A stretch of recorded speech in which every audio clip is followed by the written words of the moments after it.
Hi everyone, welcome back to the channel. Today I'm going to use the McCormick 434 on the farm to mow off some meadows, and it's been through the walls, this old tractor, as I'm sure a lot of you guys know. The other day I asked Gavin from Young's Tractor Restoration to source or find some rear mudguards and a replacement bonnet. Not a new bonnet, but something in relatively good condition.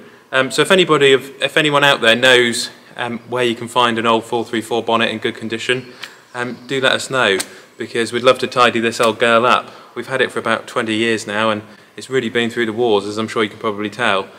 So I've got it on the topper behind us today, and I've set the topper up quite nicely on it, and I used the John Deere to do all the big fields, and then I go around the edges with this topper, and it works really well because I can get under all of the branches and the trees, whereas the John Deere hits all the trees. And then I'm also planning to use the weed wiper after the topper to get rid of the ragwort and the weeds, because once you cut the weeds, they're then exposed and they're then vulnerable to the herbicide which I put on with the weed wiper. So we'll give it a go. And this tractor means a lot to us because this is the tractor I learned to drive on, funnily enough. It wasn't the 135, it was the 434. So there's a bit of a knack to starting it.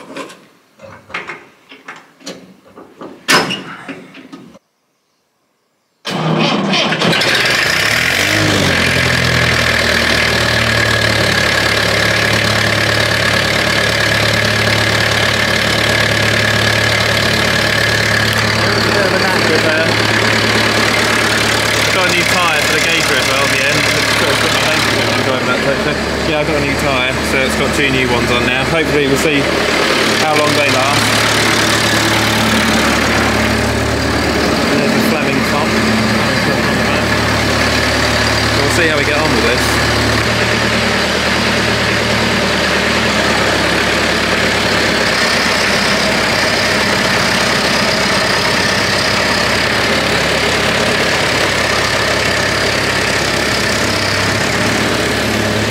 When I was on the John Deere the other day, you can press all the buttons, you know, to get it to drive itself with the GPS, and going from the John Deere to this is always quite fun because it's the tractor you really have to drive and you have to know, whereas the John Deere you can pretty much push a button once you get used to it. So it's kind of cheating really, the new tractors in a way.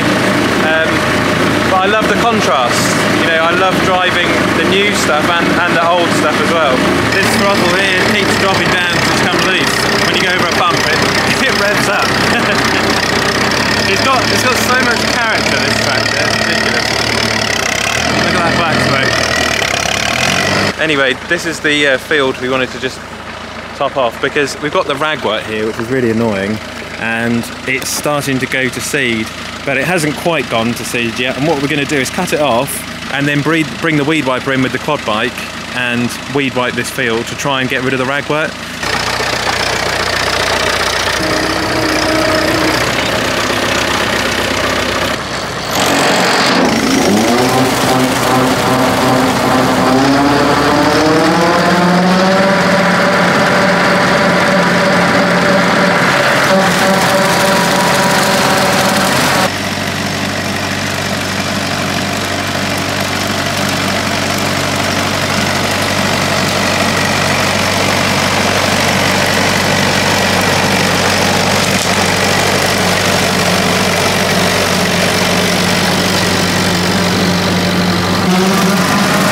Well, I hope now maybe you can see the job it's done. It's done quite a good job actually. Oh, it's almost done a better job than the flail mower because it's got new blades on it.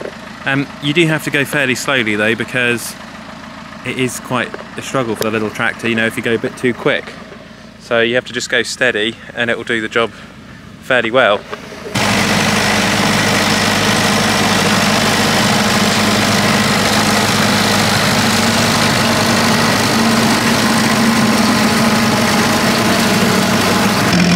They don't make them like they used to. It sounds really good. Working away.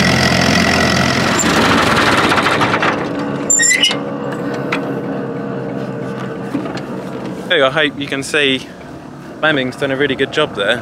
Just let it wind down. And that's a big transformation in this field actually. It's really tidied it up. And then I'll run the weed wiper over it when the weeds return.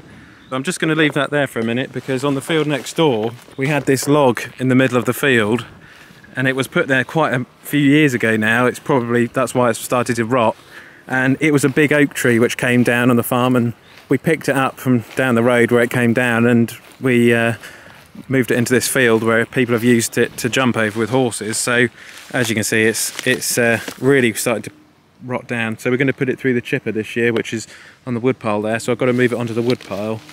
I don't know if, I think it's going to have to be split to go through the chipper. It's huge. But yeah, I'll get the loader and we'll move this out of the way.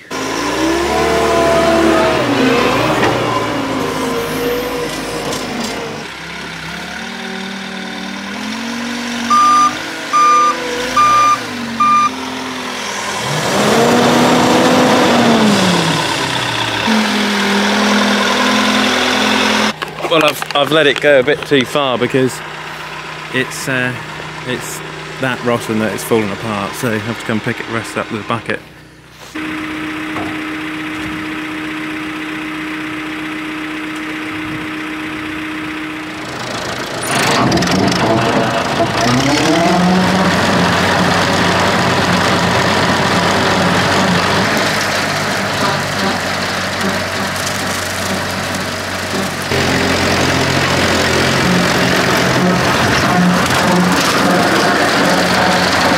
I just went over this field with the McCormick, as I'm sure you'll have seen, and I just tidied it up. It's done a good job, and I'm really surprised by how it leaves the grass so clean.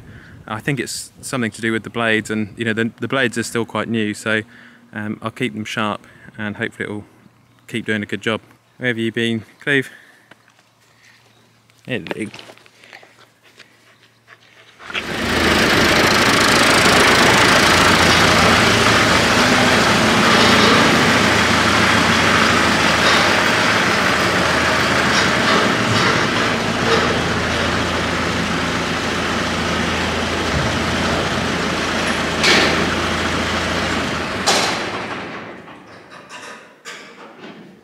It's one of those days today where it's really muggy and humid, quite hot actually, stuffy, if you know what I mean. I think we did quite a good job there with the Fleming. It's coming in quite handy. I hope you enjoyed today's video. Hope it was something a bit different. We don't normally use the classics for that sort of job, but we will do from now on. We were going to take it to my dad's farm, but he's now found a farmer to cut the hay on his farm, so he doesn't need the 434 there, which means we can keep it and we might restore it in the future. But I still want to get this 674, the slightly bigger model, to the 434.